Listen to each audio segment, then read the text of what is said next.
Hi.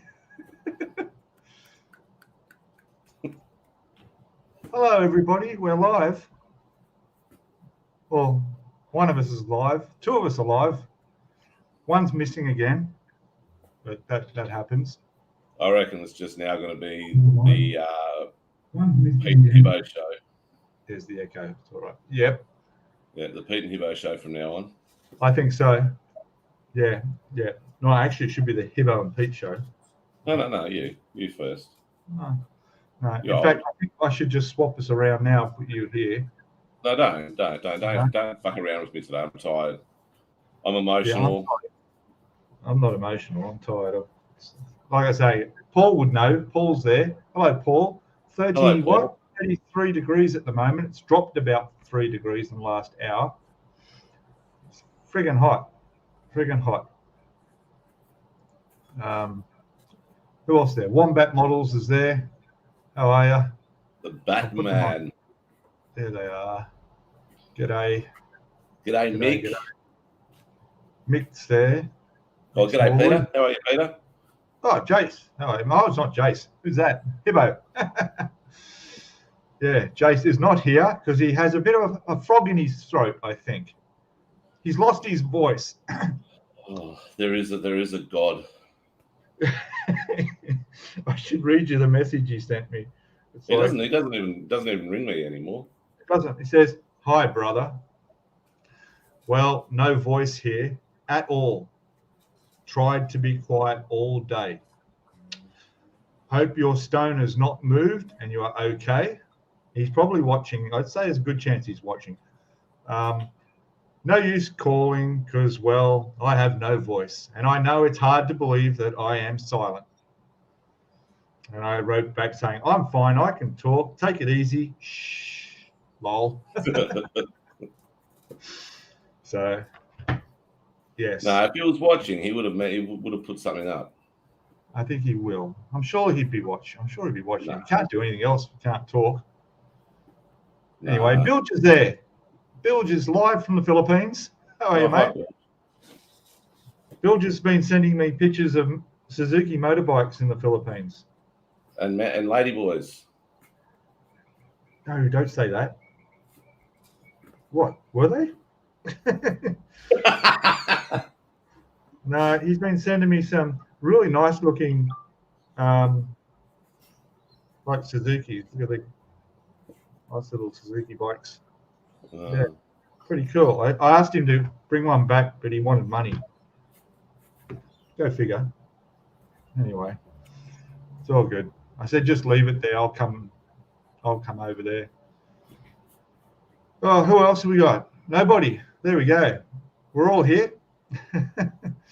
How many is that? That's look, 5 watching.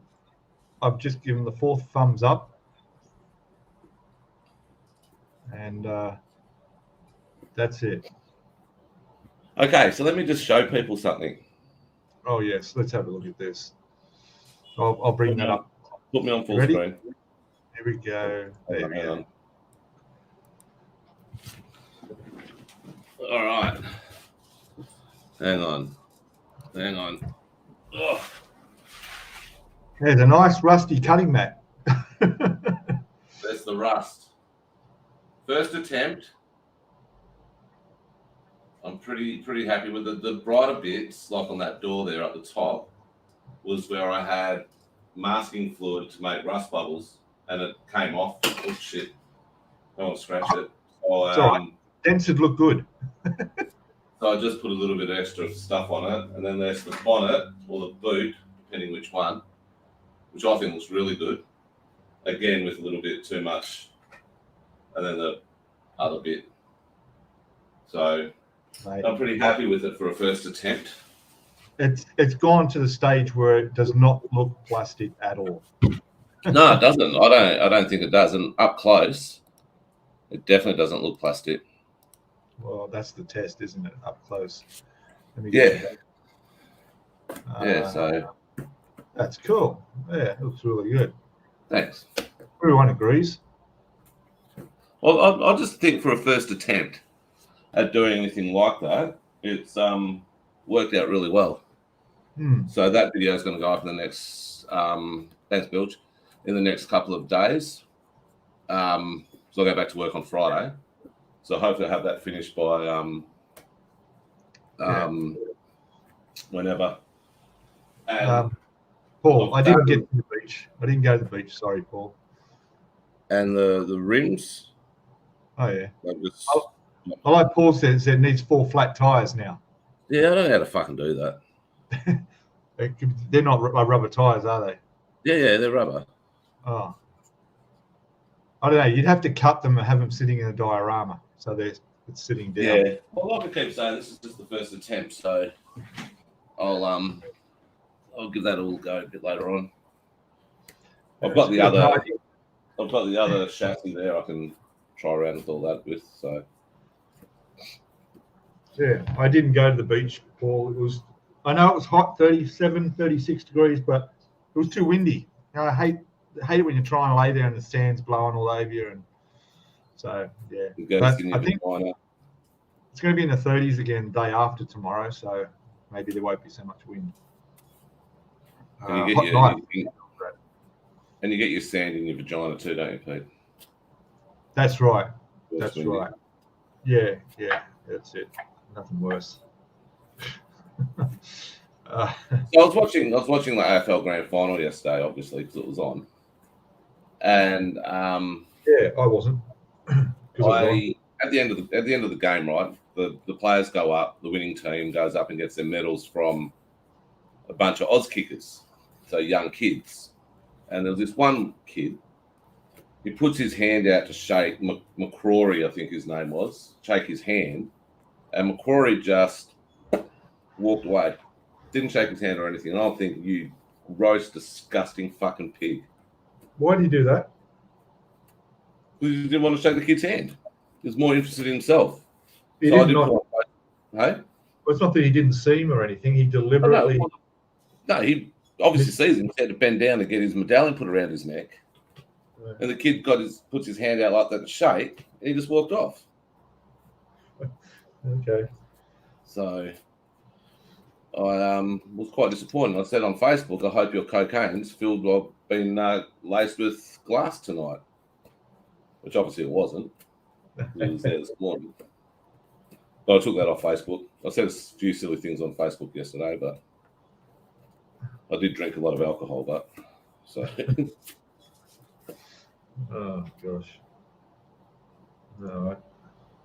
Well, it's not full of air, Wombat. God, he thinks it's a real tyre. Full of air. Wants me to bloody get all the air out of it and make it flat.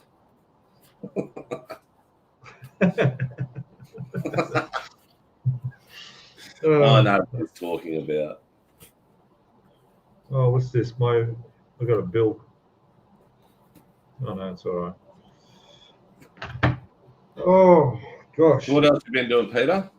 Oh well, I had an interesting week. I went to the specialist appointment for a urologist for the kidney stone that's still there. It hasn't gone, so unfortunately. And I got some good news and bad news from him. The good news, should I say the good news? Yeah. The good news is I'm going put into hospital and getting it all fixed up in 3 weeks. I'm being fast tracked. So being in the public system without private health cover, I'm jumping the queue. So excellent. One of those reasons is because they found a second kidney stone in my other kidney. Greedy fucker. Yes, and it's the same size, which means that sometime in the future that's going to come out, and it's going to come out the way that this one is trying to come out that caused me the pain. So they're going to do the procedure and remove both of them. So yeah, 3 weeks. So in the meantime, I've got some extremely powerful painkillers that I've got to carry around with me in case I suddenly feel that the baby kick and I end up on the ground or driving my truck in the middle of nowhere. I've got the painkillers to take. I get straight to the hospital and they will automatically start the process with the specialist. But otherwise, if not, then I'm going to be booked in about 3 weeks. So, well, I've got my specialist on Wednesday. Your what? Shoulder. Got my specialist for my shoulder on Wednesday. Oh, cool. They're going to give you the options of what you can do, what they're going to do. Well, hopefully they're going to give me a new shoulder. Well, at least you're not going to get a camera shoved up your, vagina. Well, no, because they won't be doing that. They'll just slice me right open and it's cut bits of bone off and snap it off and then drill holes into my bone. I don't know why they can't go in through my belly button. Like, I suggested that. You said, no, mate. I've done 1,000 of these. That's not the way we do it. I said, okay. But I'm completely under general anaesthetic, so I won't know anything. Yeah. Well, sort of I won't. It's a 2-step process. It's the second step I'm a bit concerned about. They leave a tube in there so that when they take the stone out, the tube from your kidney to the bladder won't close up as part of the healing process. So they have to go back in later and take that tube out. That's not done in the hospital. That's done in the clinic where I have to go see them. And that's got to come out not in a pleasant way. He says it'll be uncomfortable, but won't bring tears to your eyes, was how he put it. I thought, what the hell? Okay, I've been through so much this year. So he's going to put something through the eye of your penis, into your urethra, grab hold of that tube, and then pull it out. Yeah, pretty much. Yeah. If that doesn't bring tears to your eyes, there's something fucking wrong with you, because that even thinking about that's brought tears to my eyes. It does. It's me too. So I'm a little concerned, and there's no general anaesthetic involved in that. So maybe I need to have something before I go. Wow. So anyway, that's enough. It's enough about that. And there was the other day I was thinking how many times I've been to hospital and how much shit's happened this year. And there was one thing I completely forgot about that happened to me. And that was that friggin' tumor that grew out the back of my leg that I tried to amputate on my own. Remember? I got 6 stitches in there. I completely forgot about that. So, holy shit. 20, 30 years of not even catching a flu and hospital and doctors and everything this year. So. But I'm still here. Good news. I'm surviving. I'm a survivor. I'm going to buy a T-shirt. I survived the penal camera and everything else. Look at Gilly. He wants you to take some cock lines. Ha ha, someone's saying. Gilly does. Yeah. Yank that tube out. No tears my ass. Yes. No. Yeah. We'll see. Don't video. I don't want to see it. It means cocaine. Coke lines, yes. I thought so, yes. Coke lines. Save one of the painkillers for it. Absolutely, yeah. That's probably a good idea. Yeah. We'll see. Anyway, so yeah, it is what it is. In a way, I'm very glad that I went to the specialist, because none of the other doctors who saw my x-rays noticed the second kidney stone in my other kidney. And the whole x-ray showed all of that. So he was the one that spotted that and has decided to remove that all in the one hit. Because if I'm living in Thailand and in another year or two that starts to cause me problems, I'd rather it, I know the medical system over there is really good, but it's the getting to hospital that's pretty rough, where they throw you back in the back of a ute and avoid traffic accidents on the way to hospital. I mean, just getting there is life-threatening, let alone a freaking kidney stone. So, yeah, at least that'll be done, and I'll be good. Oh, gosh. Anyway, so let's get back to modelling. Should I tell them what I bought today? There you go. It bored the crap out of me, so I'll probably bore the crap out of you guys too. So there's I was just looking around on websites, these websites, not porn sites, all right. models. And I seen this one come up that was really cheap, and I thought, that doesn't seem right. So I rang them up.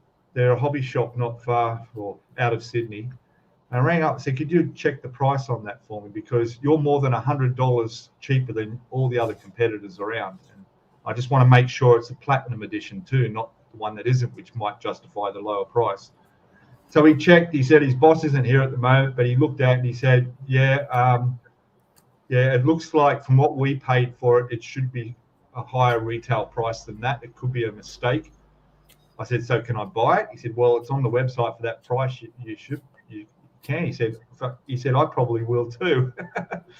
So boom, into my cart, bang, bought it. So this is what I'm going to be building. There we go. There it is. There's the Revell 124 scale London bus. There it is. That's a pretty big model. Cost $220. Everywhere else it's $350 thereabouts. And it's the premium edition, so it comes with all the photo etch. Same as my Queen Mary, which was Revell, came as a premium edition with all the photo etch. So it looks good. It was released last year with the photo etch. So there you go. That's what I'm going to pick up next week. It should be delivered. There's a public holiday here, so maybe by Friday. But it's certainly not the next thing I'll be building, but it'll be close to it. I've got one other build that I want to start. After I do this monster of a thing, this is causing me all sorts of problems. You've got to keep your eyes open building this kit. There are so many errors in this. There are parts in here that aren't even listed in the instructions. Like just that main part of the gun there, that's on the instructions, but there's no part number to it. It doesn't tell you what part number it is. It's there though. The truck doesn't move because it doesn't come with an accelerator pedal going by the instructions. It's just got a brake and a clutch. But if you look hard enough, you will find there is an accelerator pedal there. Just all these little bits and pieces. Location points for putting stuff, again, on the front here. You know, this wooden tray area, this thing along the back here. I think it's that one. No, it's this one at the back here. It's got one that's supposed to represent it folded down. But even if it was folded up, it's way too short to even fit it in the first place. And it just looks odd. It's just lying there. Yeah, so lots of dramas. But I'll get through it. It's not a balloon, Gilly. It's an Australian football. What's this? Why? Hey, maybe I could video the. No, you can't. The operation. Hey. No. Kidneys. Why didn't take pictures of both kidneys? They did. They did the full radiology. I don't know what they call the scan where you go into the machine and it does your whole from the neck down. MRI. Yeah, there's nothing up here, so they just got from the neck down. Magnetic resonance imagery or something. Yeah, they stick that stuff in your blood, let that run through, and then I think that's like a dye or something. Yeah, it's a radioactive dye. That's bad stuff. That makes you feel hot. It's like someone's turned an oven on inside you. It's like, I had that the first time I had my shoulder recon, my first one. I had that with the radioactive dye, and for days after, every time I lifted my arm, I could hear it all the liquid in my shoulder. oh. It's fucked. Yeah, you know, you will be having surgery, right? Yeah. All right. So you've had this for a while. Do you favour your other arm and other hand more than that? Yeah. You do. All right. Yeah. So what I guarantee your specialist will tell you is that you've developed what they call bursitis on the bone. There's no bursitis. There's none? Because No. that's what I got on mine. And they had to remove a part of the bone. Yeah, it's to just rectify that. just It's just osteoarthritis. But when I sit up, you can see this shoulder's higher. This shoulder drops. Yeah. Because my traps, so my trapezius are the back, so it goes up your neck, and it's the middle part of your back muscle, which is the big bulb that comes out here. That's lost all its strength, so it's not holding my arm up anymore. So do you do the Mel Gibson thing and smack your shoulder? I used to. When it used to pop out, I used to put it back in. Yeah. Jeez. It pops out all the time now. Like, I'll just be sitting there, it'll drop, and it'll pop out, then I'll just move it, and it goes. You can actually feel it slide back in. So all the ligaments are fucking fully stretched now, and there's nothing holding it in. So how can they fix that? They have to replace the shoulder. They have to replace the shoulder. They replace it. Yeah. So what they do is just the socket, right? Yeah, they cut the ball off. All right. Yeah. And then they'll drill into the hole or drill into the bone. And you put a titanium. Glue in a prosthetic, which has got the ball on it. Because your shoulder's not a proper ball and socket. Not like a knee, which is like that. Your shoulder's flatter. No, it's not. Your shoulder's not a proper shoulder bone sits in a cup. Yeah, but it doesn't. That's the socket does. No, the ball and the socket, like the knee, is not the same as the shoulder. It's completely different. See, I'm thinking like as a butcher, knowing a shoulder of lamb, and I'm thinking of that blade bone you pull out. That's a fucking lamb. Yeah, no, it's not human. Yeah, but we're all. There's a spur that goes. So your shoulder socket's like that, so it's flat. Right. There's a spur that goes down. When you dislocate the shoulder, I've done it. I've had 2 reconstructions, and I've been to some of the best orthopedic surgeons the Navy would use. When it pops out, that spur breaks off, which then stops holding it in, and all the ligaments go into the socket, so into the ball, stretch, right? So there's nothing happening. With the knee, you've still got that there. You've still got this actual socket that does that, which protects the knee. That's why shoulders are so easy to dislocate. Yeah. So. Yeah. It is the same. I'm a chef butcher too. Yeah, well, you know what I'm talking about. It's the shoulder blade. It's the same with a hind quarter of beef and the rump, and you slice the rump off right at that cup joint. That's the hip joint. No, that's the hip joint. We're at the wrong end of the animal there. Shoulder, 4/4. I got it now. 4/4. There we go. Nothing like a knee. Oh, look. That is nothing. Look. There is nothing there that's like a knee. I reckon Gundam sells something like that. You could just. Oh, you're a fuckwit.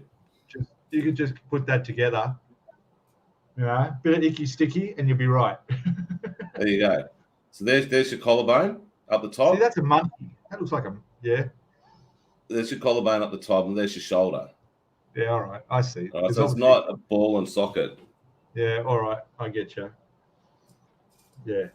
I never got into the mortician side of things. That would have been a good job. I actually applied as an undertaker. But anyway.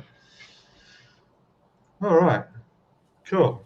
So you'll be able to get that fixed up, hopefully. But rehab's going to be hard.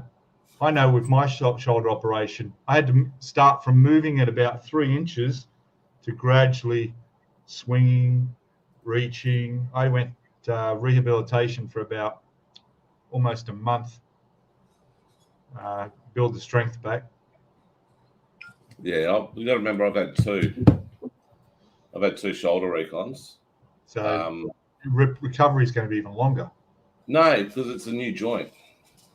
If they're going to replace my joint, it's a brand new joint. So it's not, you're not playing around with new ligaments or anything like that, or you're not playing around with trying to fix something they fixed. So it's because it's a whole new joint. Yeah.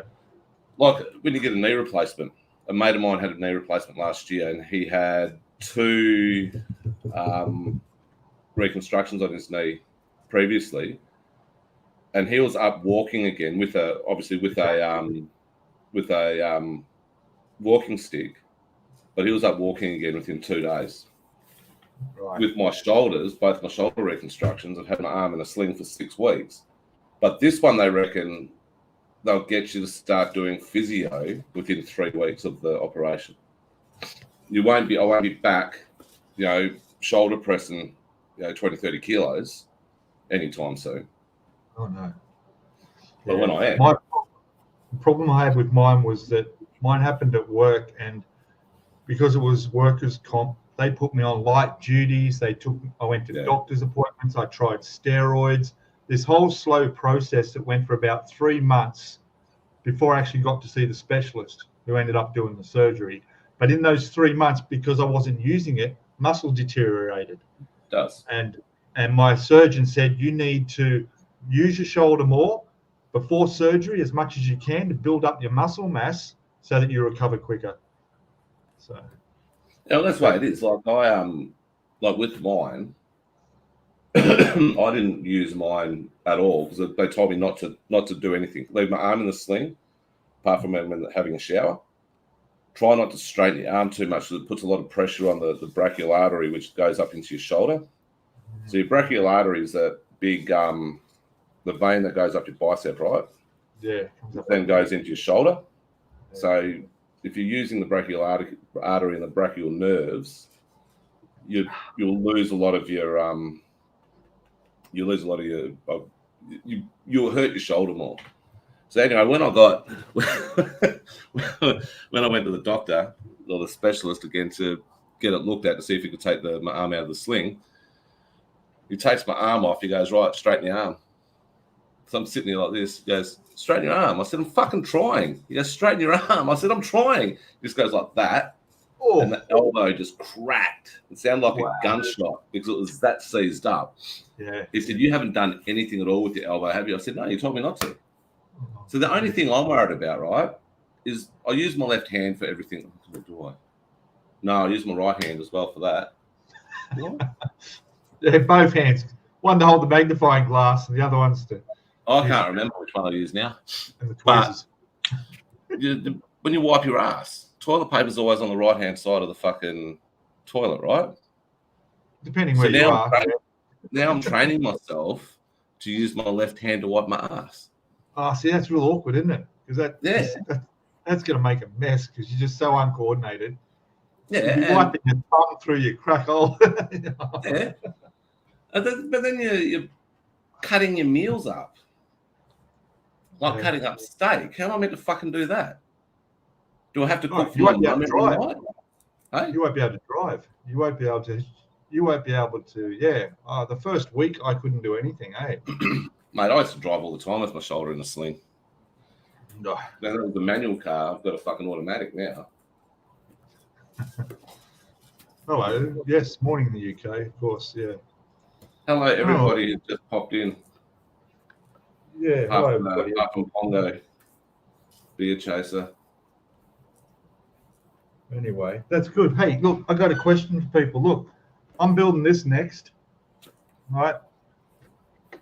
Just a little play around build. This will be good fun. But I don't know what color. So I got some of these outlaw paints. Pink. Turquoise. You can't see it. There it is. Turquoise.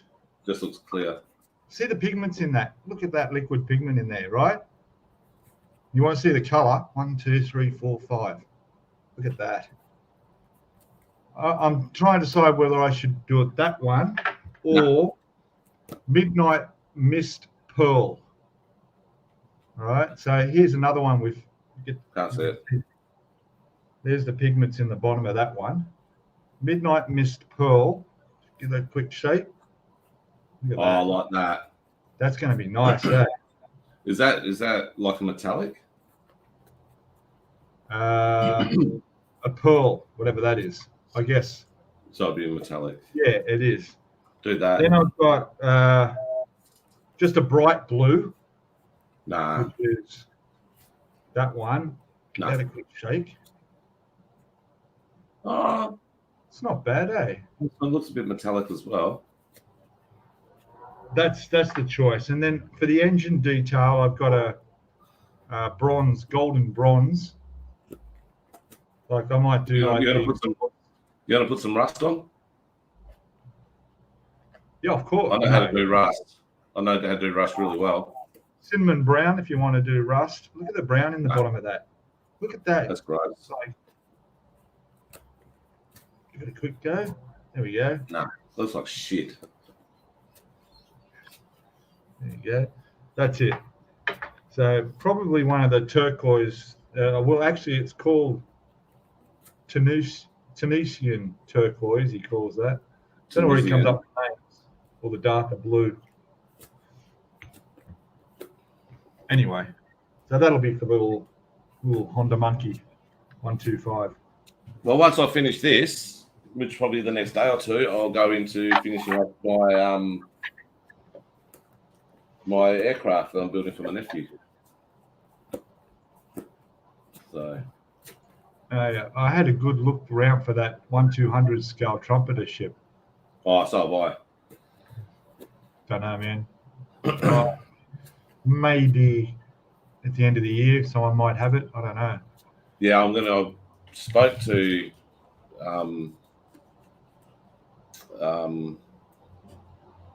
where was it? Oh fuck, Metro Hobbies. Yeah. And I wrote them on the 27th of September, and she wrote back on the 27th of September. We've not heard of confirmation on this kit yet from our supplier. We do keep a decent stock of I Love Kit products. Feel free to reach out again in a couple of weeks to see if there's one being confirmed and is in our system. We can then set up an expression of interest pre-order for you. So that'll come out. So as soon as that comes out, I'm buying it. I can't build it. It's too big. I went with a bus. Oh, this will be. That would be for me because I'm going on an 8 and 6 roster again. That will give me a probably 7 or 8 month build for that. Oh yeah. So easy. Yeah. I don't know where I'll put it. So I've got. Very good. How's your garden going? I can see your garden's bit out. Yeah, no, it's good. It's I've got some habaneros now and some strawberries. So the habanero plant's growing all right. That was only tiny. Strawberries are going okay. There's 2 feeders coming off that now, which will make another 2 strawberry plants. Got a shitload of tomatoes growing, shitload of chilies. And the silver beet, the rainbow chard's quite large now. I mean, I'm talking, like a normal leaf of spinach type stuff, because that's all it is. And the lettuces are going ballistic. So Mum's over in Brisbane at the moment. So I've got to, I've asked my uncle and auntie to come around and water when I go to work. So I don't want to come back and see them all dead because it's going to start getting warm again. So, and my grass is growing all right. I put a lot of fertilizer on that and been smashing the water into it on my watering days. When I'm allowed to water. Oh, there's restrictions, is there? No, we've always got restrictions in Perth. Always, okay. So I can water with a sprinkler before 6 a.m. or after 6 p.m. on Wednesdays and Saturdays. But I can only do it. Hey? That's the only time you can water? Yeah, with a sprinkler. Oh, right. Yeah. I can go out and hand water whenever I want, but I probably won't tonight because it's going to piss down. Oh, hang on, the sprinkler's connected to the hose. What's the difference? I don't know, mate. We've got a stupid Labor government in WA. Yeah, all right. Okay. So, yeah, anyone who's got connections to the Australian Labor government, Australian Labor Party, should be hung, drawn, and quartered. Peter. Peter's dad was a member of the ALP. But I like Peter's dad. Never met him, never even spoken to him, but I like him. So there'll be one ALP member. If he wasn't alive, then Peter wouldn't be here giving us a hard time every week. So that depends. You're talking about if he wasn't before I was born. No, if your dad wasn't around, you idiot. That's why I like him, because he's made you and you're a friend. So. Oh God, gee. Ooh. See, he does care. I drank so much yesterday. Fucking hell. I reckon it would have been close to a carton of beer last night or yesterday, from about 10 o'clock through to... You drank a whole carton of beer yesterday? Close to, yeah. Whoa, you're an alcoholic. Oh, don't do it every day. Yeah, but why? No, once a year I do that. If they started the grand final at a decent time, I wouldn't drink so much. I don't know. You should drink water. It wouldn't have been. Oh, yeah, it probably was. I just bought 6 bottles of lemon juice because my doctor said the citrus in it will help dissolve the calcium in your kidney stone. And then the specialist says to me, throw it out. It's not going to help. Anyway, at least it's good because it tastes shit. So I'm back into the good stuff. Yeah. Yeah, so I'll be back off the piss again as of probably tomorrow. Back off it? You're drinking water now. You're back off it now. No. I'll have a couple of beers tonight. No, you won't. Why? Yeah, well. No, don't do that. You relapsed. It's not a relapse. It's a lapse. I think you need help. It's what? It's 2:30 now, and I'd usually be having a beer now with you on this, but I'm not. All right. Talking about health issues, just before we came on live, I was watching the Louis Theroux documentaries that he does, and he was touring. The first one I watched was him doing a mental facility in America with these patients in there with schizophrenia and everything. Very interesting. Now I'm just starting to watch the beginning of it. People with what is it when you don't eat? You're not eating? Anorexic. I've just started watching it, and I was amazed. There was this girl in there. She's had anorexia for about 7 years, in and out of therapy and stuff. And he was showing how they have set meal times, and it's all supervised and all strict regime. Going to the bathroom you have to have a member of the staff with you, just so they keep the food down and everything. And it's all monitored. But one of the things that he asked her, she said was, I exercise a lot. And Louis says, what do you mean you exercise? He says, I like to walk. And she's with her psychologist at the time. And he goes, yeah, unfortunately, she's not progressing too well. She's been going down for the last 6 months. The girl's skinny as, And it turns out that Louis says to her, so what do you do for exercises? Well, because they monitor us and don't let us, vomit up the food and make sure we eat everything, she exercises every day, and she does star jumps. So she's in a room doing star jumps. And Louis says, so how many of those do you do? She goes, about 2,000 a day. 2,000 a day, because that's how she's keeping her weight down. 2,000 star jumps a day. And that's a symptom of her problem. And through that, she's had dislocated ankles, broken toes, other physical problems from doing star jumps to exercise to keep her weight down. There was a woman in Alice Springs. She weighed like 29, 30 kilos. Like she was nothing of her. And she used to walk every day. She lived in one side of town, would walk all the way into the city or into the main part of town, do what she had to do, then walk back. Right? And she used to wear, she used to wear reef oil. So she was dark as, like brown as. I love that stuff, yeah. I love it too. It's hard to but she fell over. She fell over one day. She broke 13 bones. Yeah. She broke a hip. She broke a couple of bones in her arms, 2 or 3 of her fingers. But my niece had it. My niece, she's done really well since then, but she's still very skinny. But I seen a guy. she I haven't was watched it yet. bulimic. My niece was I see. bulimic. So Most of them are women with the problem, but there was a guy in there, a young guy in there. I looked at him and I thought, fuck, he's as thin as me, and yet he's anorexic. yeah.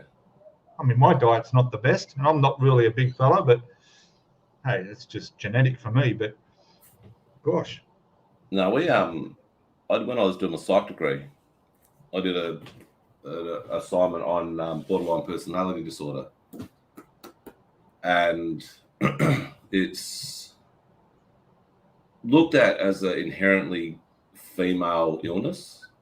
yeah, Like more females get it.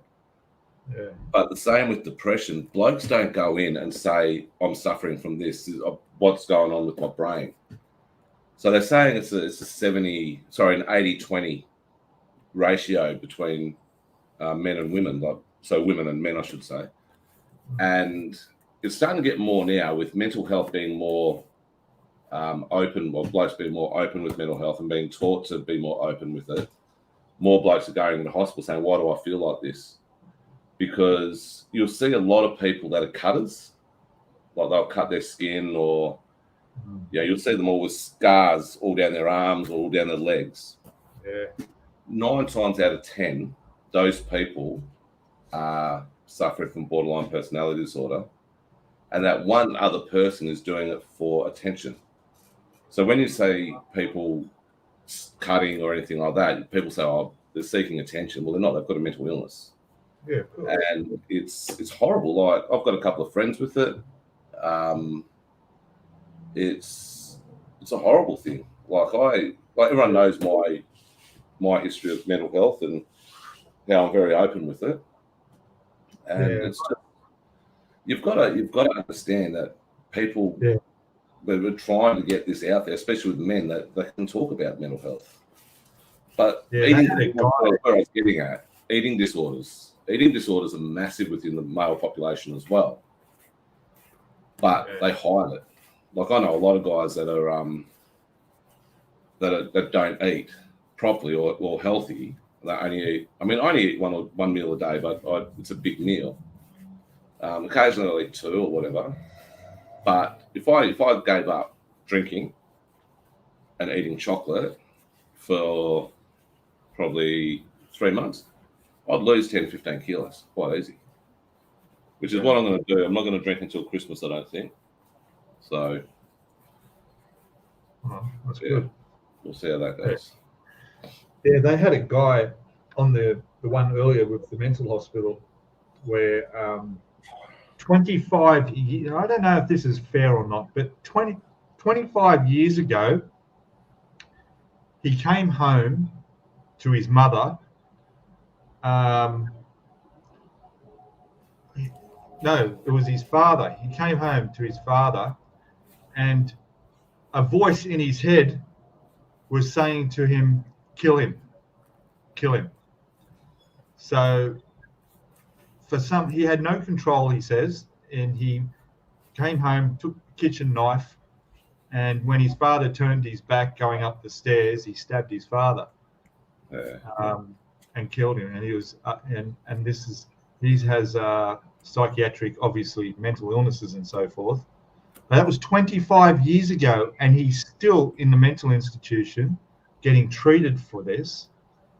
And that's a long time to go between. But then the details of the crime showed that he'd actually stabbed him over 45 times. So it wasn't just like a cut his throat. It was like... With schizoid diseases like schizophrenia, it really hits hard in certain times. Like, people, if they're on, I know obviously I know a lot of people, and one of the blokes I do know, I mean, you meet a lot of these sorts of people when you're a copper. So one of these blokes I met, he was schizoid, and he was on his tablets. All right. And as soon as he stopped taking tablets, he'd draw. That's all he'd do, would be drawing, and it'd be disturbing what he was drawing, like really violent pictures, and the beautiful, great, well, not beautiful, but really, really well done drawings But as soon as he went back on his medication, he couldn't draw. He couldn't even draw a square. You know, and he was like, I said, "What do you feel like?" Because we picked him up for something. I said, "What do you feel when you're off your medication?" He said, "Oh, I don't want to hurt people, but I want to see blood. Like, I want to be able to see and smell blood." I said, "So, where do you get that from? Where do you get that smell and where do you see and smell this blood that you're talking about?" He goes, "Oh, I'll cut myself." And he actually went one stage. He was, how old was he? He was 36 about then, I think. He'd actually cut one of his balls out. Oh. That's how fucked up he was. And he showed me. I said, "Wow." I said, "Why?" He goes, "Look, that's the only way I could smell blood." Now, he was on medication. Yeah, or he wasn't then. He was off his meds then.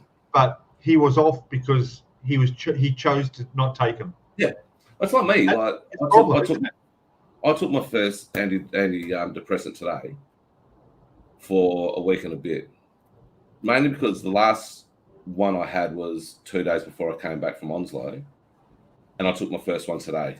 And even though I've had them in my kitchen for a week, because I felt great. And that's the problem. Yeah, and that's why people go off their medication, because they think feel better. Okay, I don't need it today. Yeah. It's like people with diabetes. They'll say, "Oh, well, I feel great today. I don't need to worry about checking my blood sugars." And the next thing you know, they're falling over because they've had a hypoglycemic episode. But yeah, like people, I mean, guys in here that are listening now with depression or PTSD, you know, there's not a lot of drugs you can take, or medication, I should say, you can take for PTSD. It's just how you deal with it. Know your triggers, find out, or know what your triggers are, then work out a way to deal with these sorts of things. Like one of my huge triggers is an episode of MASH. Yeah, just one episode of MASH is a huge trigger for me, because it's a bloke who has PTSD, which wasn't recognised during the Korean War. But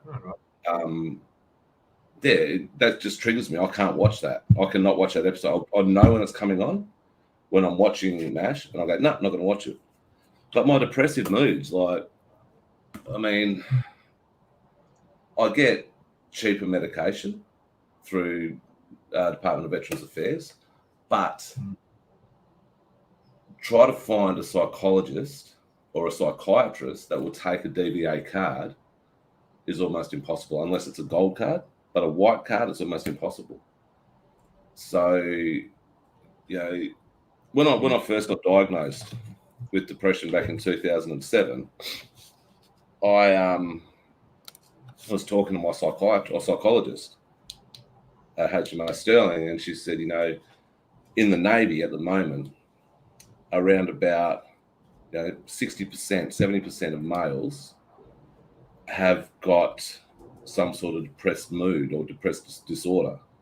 She said, but only around about 4 to 5%, so it's 4 to 5% seek help for it. And I was one of those people. I saw her again at one of the what? I'm just thinking that's a high percentage of people who just may be normally depressed. Just because you're depressed doesn't mean it's not just a normal part of life. No. There's different sorts of depression, but each time you get depressed, you do need to talk to someone, because it can then manifest further on. And that's the way the brain works, because the brain starts getting used to this feeling. Like you've got situational depression. Hey, let me just finish this. But now she reckons, I spoke to her a couple of months, or probably 2 or 3 months ago, she said it's around about 85 to 90% of males in the defense or in the Navy suffer some sort of mental health issue, but 80% seek help, because that stigma is going down. But still, we need to have that 80%. We need 100% of those people seeking help. So what happens? Your brain gets used to being in a depressed state, right? Which mine started off as situational depression, because I broke up with my wife, and there was things going on in my life that I wasn't doing the right thing for me. So I got diagnosed with situational depression. I did nothing with it. I just kept on.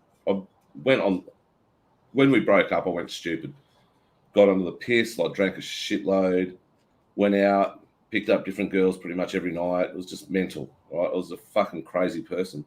But that then manifested from that. That went from the situational depression to a chemical imbalance in the brain. So now I've got this chemical imbalance in the brain, and that's what can happen. So do you It's think like cancer. Like you can have a cancer, like a skin cancer, right? And that can then metastasize into a lung cancer or testicular cancer or bone cancer. It's just the way the body is. It will manifest and keep on going and going and going until it gets to the worst outcome. so do you think that the younger generation of kids today are growing up in a better educated world where they can express and speak up and get help more than the older generation went through?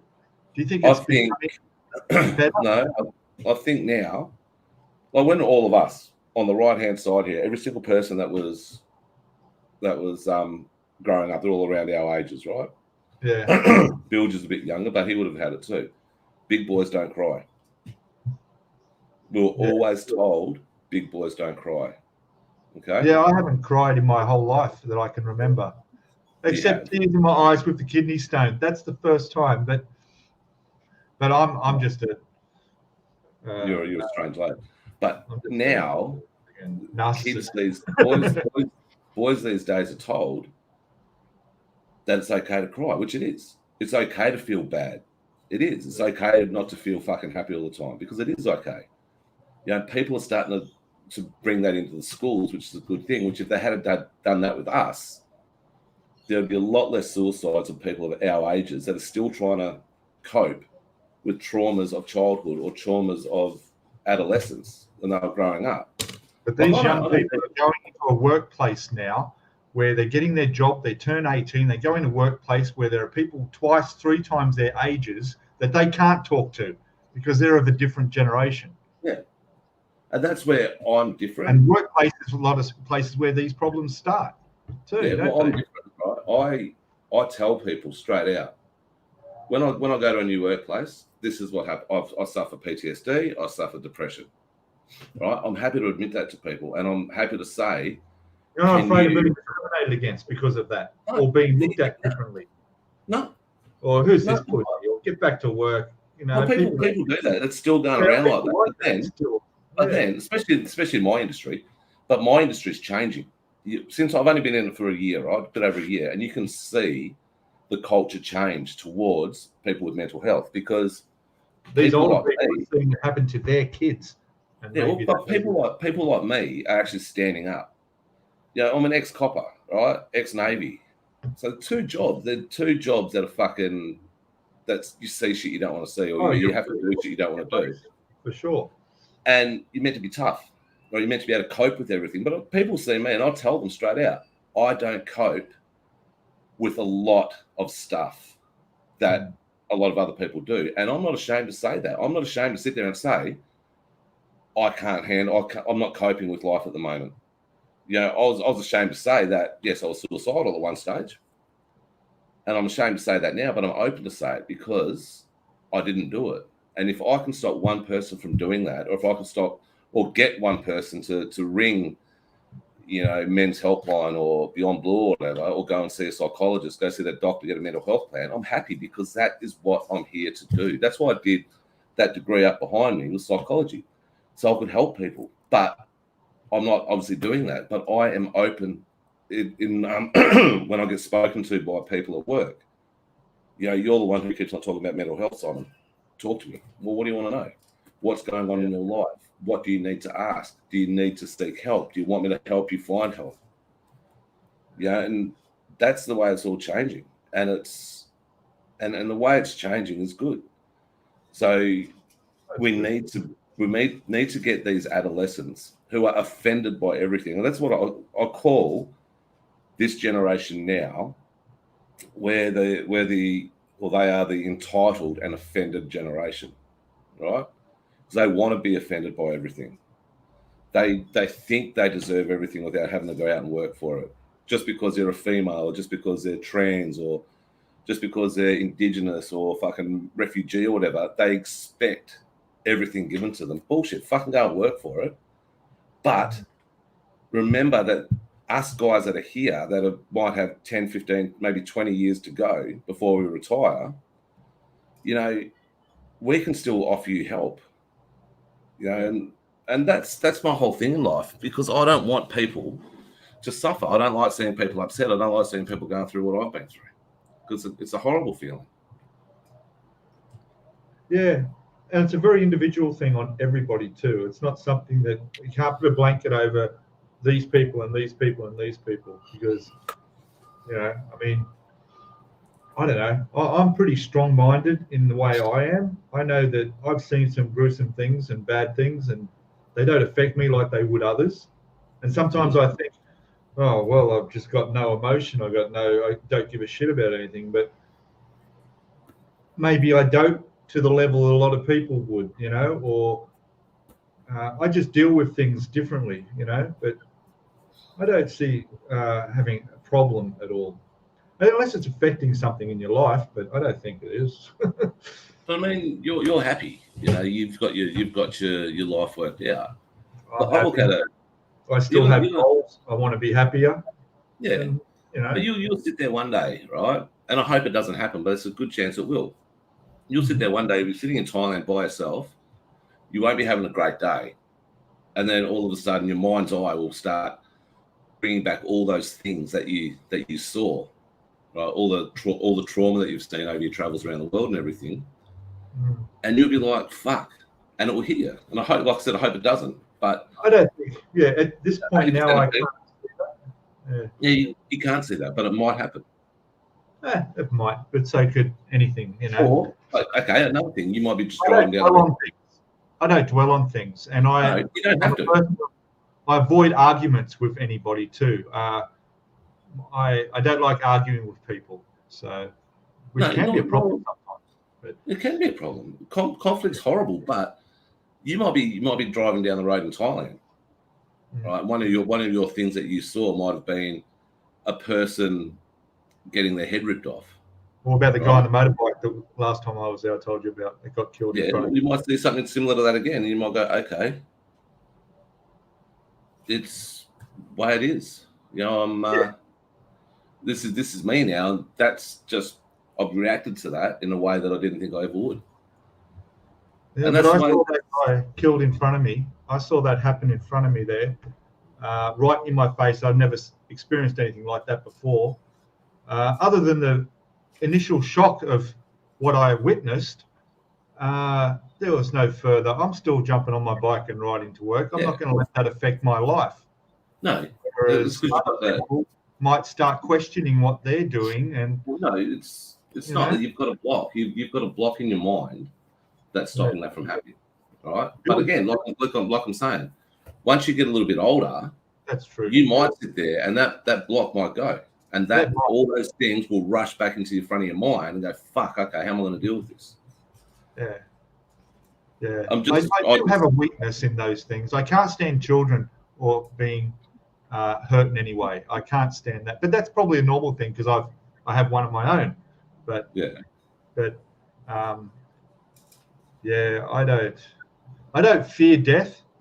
I really don't fear death at all. I'm not religious. I don't believe there's anything after you're dead. That's it. You just enjoy your life while you got it. Make the most of it. But I have no fear of death. My only hope is that it happens like that. Yeah. I don't want it to be drawn out, and I would never let it be drawn out. You know. I don't want a heart attack. That fucking couple of minutes of excruciating pain. But it's going to end if you die. Yeah. You know? I mean, I'm not scared of that. I'm not. I mean, sometimes. No, I am. I'm scared of dying painfully long term. I don't want to die. I don't want to get cancer. I don't want to go through years of suffering cancer.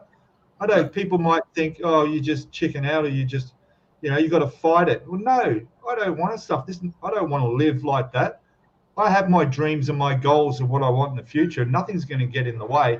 And if something comes along that takes that away and I have to go on a different direction that's not good, fuck that. No chance. I'd rather not be here. No, that's what I keep on saying. The way the world's going at the moment, I'm glad I've only got 30 years left of my life maximum. I won't live past 80. As long as I get to spend a bit of my super. Oh no! I'll live to 100 if I'm as healthy as I am now. I don't. As long as I'm healthy and I can do what I want to do. I see too many people that are just. I don't want to. I've got no interest to live longer than 80. I mean, I'm not going to get another woman, so that's nothing. I'm not worried about that. I don't care about being single for the rest of my life. I'm not going to have an absolute shit ton of money to spend. I'm going to have money, and I'll be able to travel around the world with it. But I'm not going to. I'm not going to waste it. But I don't want to leave much to my kid. I don't want to leave a good inheritance to anyone. But I want to buy a house. We've only got one life. This is it. Make the most of it. Think of yourself. Family is fine. Friends are important. That's all good. It's all part of your direction in your good life. That's all good. You surround yourself by those people. But you have a choice to do whatever you want. You have a choice. And I've always believed this. I dated a girl that was into drugs. I didn't know at the time. I knew she smoked pot, which was basic, okay. But when I found out she was into harder drugs, really heavy stuff, I'm like, the moment I found that out, I walked downstairs and I said, right, you're out of here in 24 hours. Goodbye. I'm not being a part of this life. Sorry. And I finished it. And that was the right decision. I know those warning signs, and I won't go down the track of getting caught up with shit that isn't to my advantage.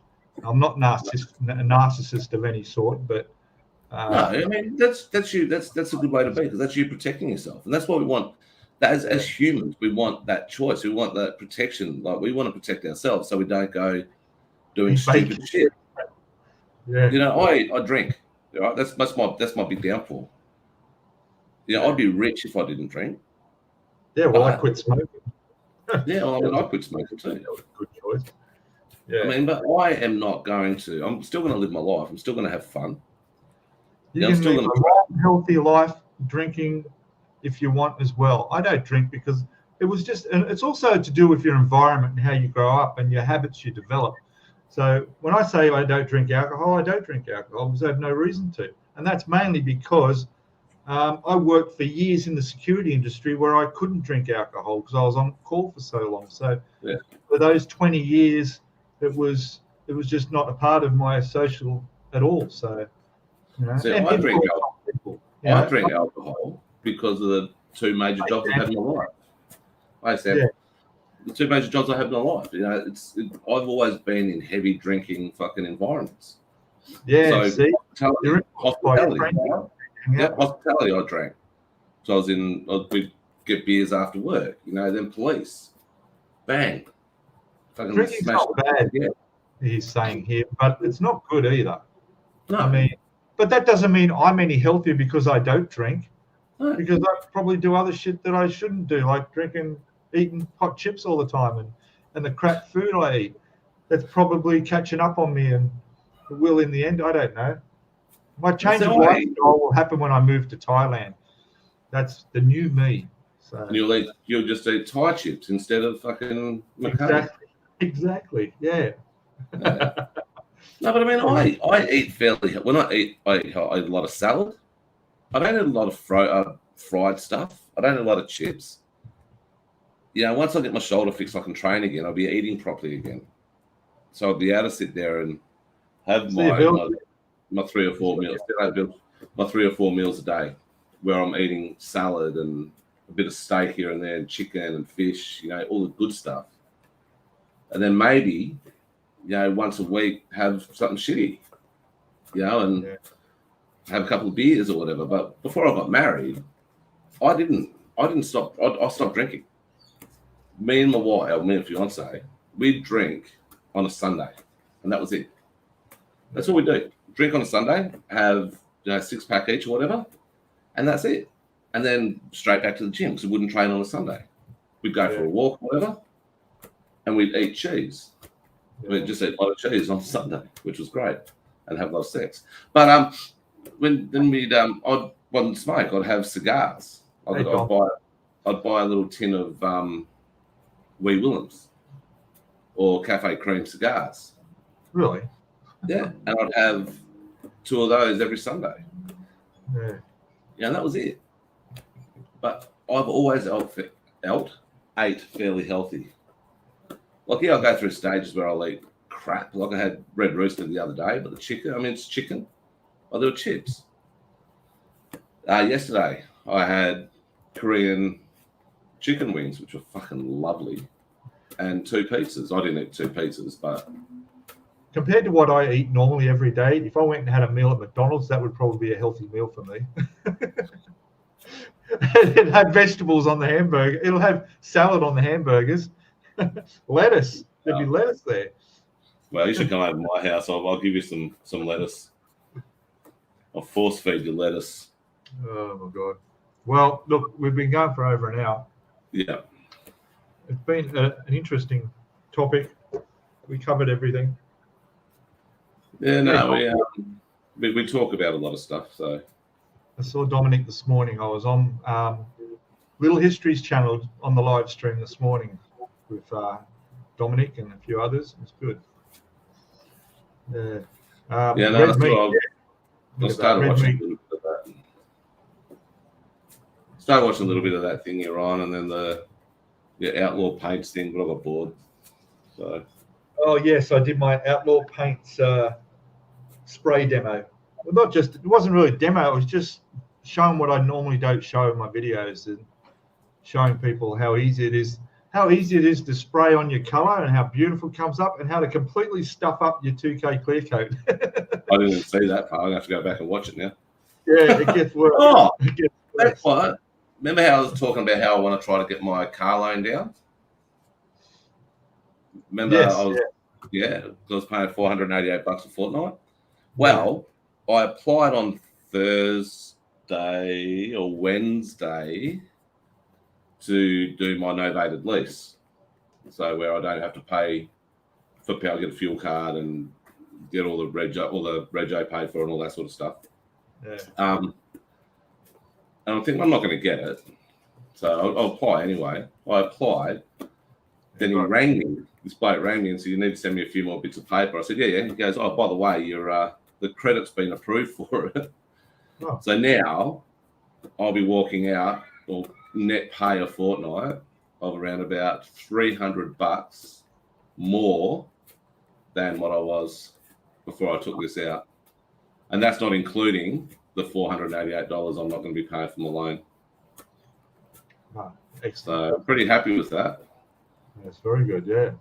So I went and bought myself a Brisbane Lions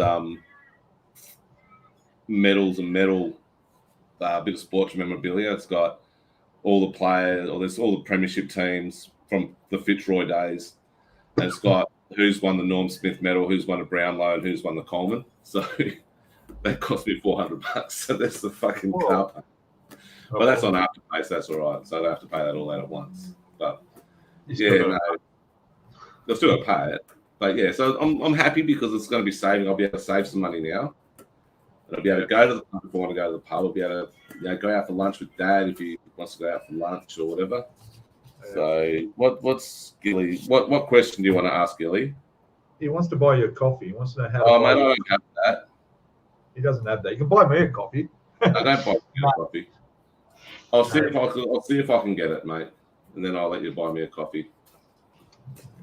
But coffees aren't pretty expensive here in WA, but a lot more expensive than in New South Wales.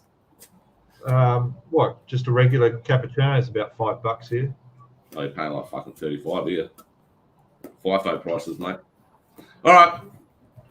Must be home time. I got to go water my mum's plants and take out her rubbish because she's in Brisbane. So. Yeah.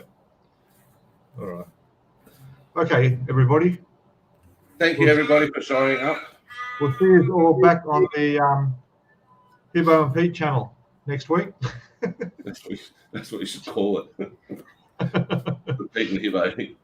Yeah, there may be a name change coming up. We'll see. He didn't come in to chat and say hello either. Like, No, he didn't. He's lost interest. He's lost interest in us. There you go. Send him your PayPal. He doesn't like us anymore. All right. See you all. All right. Goodbye, guys. See yous.